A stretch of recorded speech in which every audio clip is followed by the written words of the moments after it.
Hi, and welcome for today's session or Fireside Chat session. Again, I'll be your host, Guillaume, and today we've got two real special guest speakers, Sean Caron and Don Brandt from Ness. Hey guys, how you doing? Hey, G. Hey, good. We're good, G. Thank you. Happy to be here. How you doing? I'm good. I mean, the holidays are around the corner. We'll see what form they take, right? So, we've got the pumpkin, soon we'll have the tree. So I'm guessing there will be turkey in between. Yeah. or something. There'll be a bird, I hope. But yeah, well, look, I appreciate catching you guys. I know this is a busy time of year, and we've got a great partnership between 3CLogic and Ness. So what I want to do is really kind of, for today's topic, dive into a little bit of get your thoughts on a few things, because obviously you guys at Ness enable or help a lot of companies and have done a lot to help those that have been trying to navigate what has been a relatively complex minefield 2020, right? And logically, there are going to be some pervasive outcomes from 2020 that, for today's topic, are most likely going to have a pretty significant impact that's going to carry well into 2021 and beyond. And so what I was hoping to get your input about is really the workplace, right? I mean, I know that you guys work a lot with ServiceNow, and ServiceNow prides itself on making, work get done, so to speak. But the fundamental way in which work is being done and by whom and where has changed. And I'm kind of curious what your thoughts are about the work from home model, and what are some of the things that are going to remain as an outcome of what 2020 has done? And what do you think are some of the things where we're going to revert back to the old normal, if you will? Yeah, I think, when this whole thing started, if we were having this conversation in March, everybody had this vision of, well, this is a 2-week or a 3-week kind of disruption, and we'll all just be back in the office, doing our job. You can see our office behind us. That's clearly not happened here for us, and I'm sure quite busy. I can see. Yeah, not a lot going on there, right? So, I think there is real thought going on in corporations today about the idea of, maybe we never go back to what we were doing in February, right? I read a really great survey that landed in my inbox. You get all those things in your inbox every day, and I did open this one and take a look at it. It's from a company called BDO, and they're a consultancy that does like assurance and financials and tax and stuff like that. But they had a great survey of what are people thinking about this topic, right? And so 56% of the people they talk to have plans to have extended work from home options for all their employees, some of their employees at certain times, right? So as much as work from home, whatever that was in January, February, it's going to be a major method of getting the job done, going forward, without a doubt, with no question. So Don, is that a bad thing? I mean, are we losing anything in the process? There's the obvious, right? The idea that in the office you can collaborate, communication is made easier, although others might argue that's not really, as effective as you might want to. What are your thoughts? Is it a bad thing? Everything else, there's good and there's bad, right? A number of years ago, we helped a couple of companies that through high real estate prices were looking to do work from home type service, right? And so this is kind of forcing that, or at least a broader evaluation of that paradigm, right? As the survey Sean mentioned would suggest. And I think it's the first blush is it looks good because there's certain savings, et cetera. But there are some challenges, and I think we'll talk about them in a minute. But I think the collaboration factor and the connection, it'll dovetail into what Sean will discuss, is that connectivity factor, making people feel part of something, and then that collaboration. Now, I also think technology is evolving quickly, and collaboration tools are kind of on the forefront of that as well, right? So I think it's going to be a mixed market. I think there's going to be some stumbles, but I think in the end, the new normal will be, there's no such, a new normal is not a thing that's going to be definitive. It'll be a point in time, but it'll evolve, right? So there would be a benefits and trade-offs, as in all things, right? So you brought up something interesting. We actually had recently John Becker, who's the CEO of Platcore, which is a learning management system built on ServiceNow. And obviously it's for training and typically with a compliance mindset. And he said companies are now starting to look at LMS platforms as a way to sort of also drive cultural awareness and build bonds that you would normally build in the office.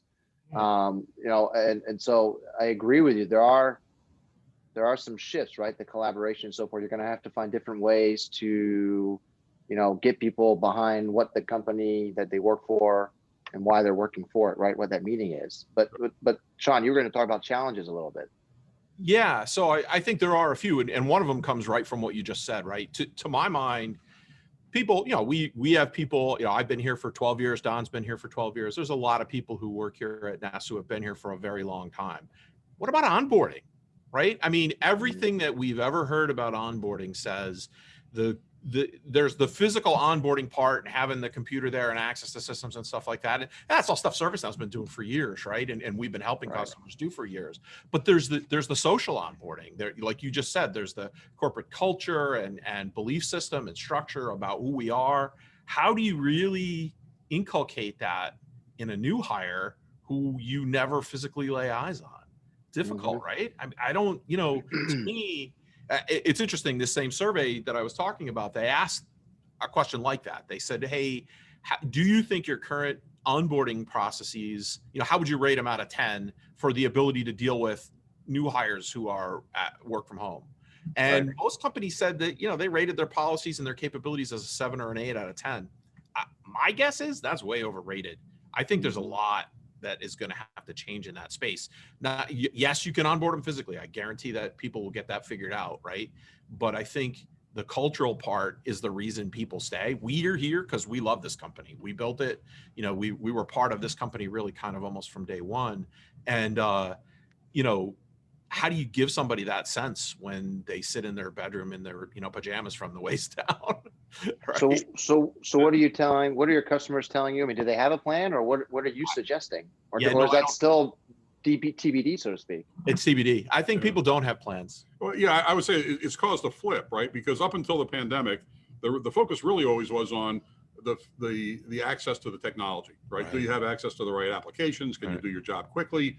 Can you spin up, et cetera? Because people were walking into a physical plant by and large, right? Yep. So it was kind of natural to get an affinity for the organization, make friends, become part of that social fabric and cultural fabric. And so the focus is always on the technology. As we get that down, now the focus goes back the other way, because again, I think every corporation will acknowledge finding and attracting and then keeping good people is the key to success. And that's a cultural thing, and that's more than a technology thing, for sure. And I think that is still to be addressed. Right? My daughter is a new hire. She works for GE, and she was supposed to start in February. Obviously, because of COVID, she did not. She started in mid-May. So I'm kind of watching her go through this, and she, I will say, I think has felt very disconnected. And only now, 6 months into her employment there, is she really starting to form the kind of friendships and bonds and starting to get a real feel of what it's like to be working, for this enormous company. She's only just figuring that out now. And that would have happened in the first 3 weeks if she was going into an office where there were people. She actually does. She's a lab person. She's an engineer and she works in a lab. So she does go to work every day, but there's nobody there. I mean, you could kind of like this. Crickets. Yeah, it's like this. So all right. So that, and all that makes sense. But then you talk about culture. Culture is something that eventually finds its way. It's what defines a company. It's why customers may choose an organization or choose to stay with one, right? It's as much what the experience is like, as well as how well you deliver whatever your services are. So how does one impact the other? I mean, again, I know a little bit this is TBD, but when you think about your customers, when you think about some of the strategy sessions and planning sessions you presumably have, not just for next year, but the years going on, does technology, is there a way for technology to help that a little bit? Yeah, where that might go, I don't know. I'm not necessarily making a prediction here on the Fireside chat for 3CLogic, but if it turns out this way in 5 years, I'm going to go back and say, remember, I told you this. Fair enough. This might be the big on-ramp to the gig economy, right? I mean, we've seen the concept of a gig economy start to spring up, and it might be that organizations determine it's too difficult to do that. That's too big of a lift to get people bought into a corporate culture in the traditional way that we all have done. And so maybe the answer is you have a set of technology-based fora where people can go and they have a certain skill set and they do a particular job for you. And then, in 3 weeks, they move on to the next, right? It may be that we will see for certain job types and in certain, certain locations and in certain, sets of capabilities, we might well see the real birth of the gig economy, because it's just too hard to bring people into a culture. Let's give them what they need to be able to do the job. Let's give them the information and access to the services they need. Let them do the job and let them move on to the next thing. Might happen that way. So that becomes very transactional then, right? What happens to CX, the brand loyalty on the customer side? If the person that's serving them doesn't care, they just do the job and then move on. I guess that's to do with then their rating, just like an Uber, right? I mean, you're not going to get another passenger if you don't have a good Uber rating. That's sort of the thought process there. Well, I also think part of it is, we talk a little bit about the onboarding experience being mechanical, right? Yeah. And now the cultural aspect. I think that even puts more burden on the mechanics, because if it's flawless and frictionless to join, you're going to want to stay, right? If you were joining a real physical location, you might put up with hiccups in the onboarding process, because you can go grab a cup of coffee, I can go out to lunch with you, I feel part of the organization. Here, I think the onboarding piece has to be frictionless, has to be easy, so that you're embedded and productive as fast as possible, right? And I think that'll be important here too, not only internally facing, but externally facing, because as a corporation, your employees are your consumer and customer, and your customers are your customers. And it has to be ubiquitous for both. And I think that's part of the challenge and part of what we do jointly together, Gene. Yeah, well, certainly all that touches on what we do and on what 3CLogic does and how we put those pieces together, no doubt, right? Of course. I mean, at the end of the day, it's about, the way you phrased it, Don, was pretty eloquent, which is the idea that none of this takes away from the importance of being able to make work flow properly, and also for the engagement layer to be complementary, and that the two have to remain in sync. There can't be a disconnect, because that's where things fall apart.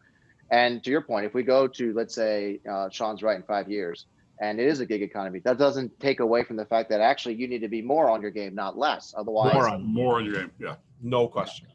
The other thing I'll throw out there, G, when we talk about concerns, one other thing that it came up in this survey and got very little response, to my surprise, and that's information security.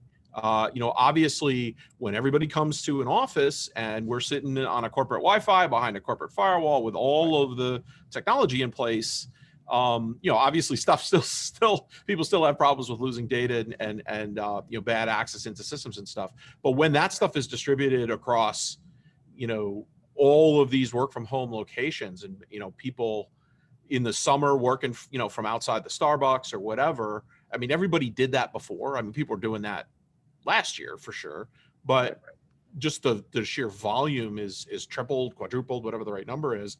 And I think the information security piece of that is not something I'm hearing people say a lot about. And I would think that if I was in that industry, I'd be talking about that to everybody. If you're a security officer and you're sleeping at night, that's because you don't see what's coming. Yeah, only 7% of the people responded to this survey that was a major concern for them. I think that's wrong. Yeah. I think that's not, people aren't thinking that through. So what are the most pressing needs going into? I've asked everyone so far, because this is such an interesting period. What are the top three? I mean, I agree with you on the security front, but it may not be top of mind for most organizations, because, to be honest, they have so many problems before that to contend with. Whether it's it could be enabling that remote workforce or making it efficient, because what's temporary is potentially becoming permanent. But I don't want to give you the answers. What are your thoughts? What are going to be the three biggest challenges, or maybe the three major priorities that organizations that you work with are likely to focus on?